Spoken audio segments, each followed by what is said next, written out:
trông được ống bên quay như là tắt tay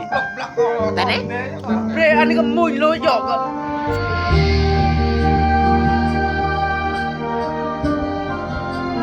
mà em cơ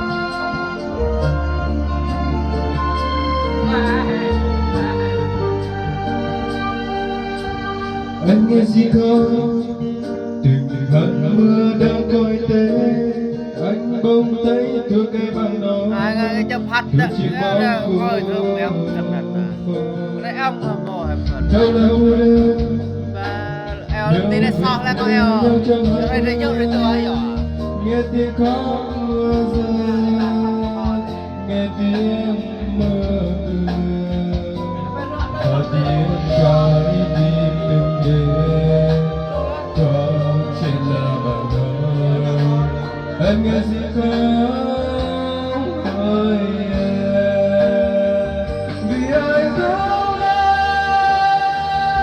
như thương cây bằng đó cây nhớ anh làm sao nói được vì anh thương anh như thương hận có đơn giản em coi quá rồi mà có đâu anh thương em sẽ không cần chữa sâu vì anh đã đặt mình ở hướng vô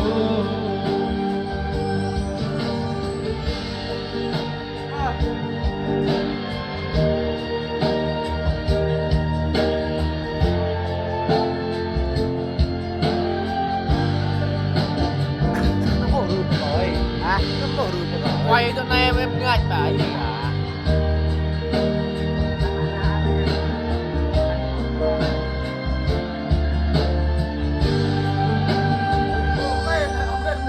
anh nghe gì không từng cơn mưa đang coi tên anh không thấy chiều cây bằng nó em phải nè từng chim bao của đâu là mưa đây nếu mình nghe nhau chắc hẳn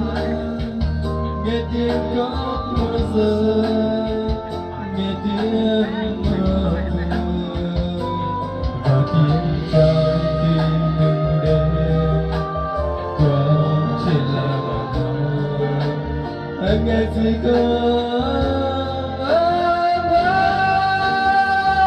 vì anh thương anh như thương cây bằng đó cây nhớ anh làm sao nói được vì anh thương anh như thương hận mưa đơn giản quá rồi mà có đâu anh thương em sẽ không cần chữa sâu vì anh đã đặt mình ở hướng vô vì anh thương em như thương cây bằng đó cây nhớ anh làm sao nói được vì anh thương em như thương hận mới đơn giản quá rồi mà có đâu anh thương em sẽ không cần chữa sâu vì anh đã đặt mình ở hướng vô anh thương em sẽ không cần chữa sâu vì anh đã đặt mình ở hướng vô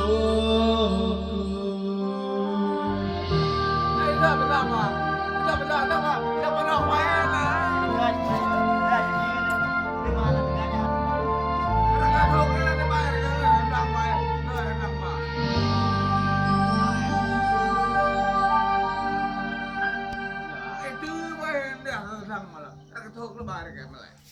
Mulai sebayแล้ว Aku bilang natin,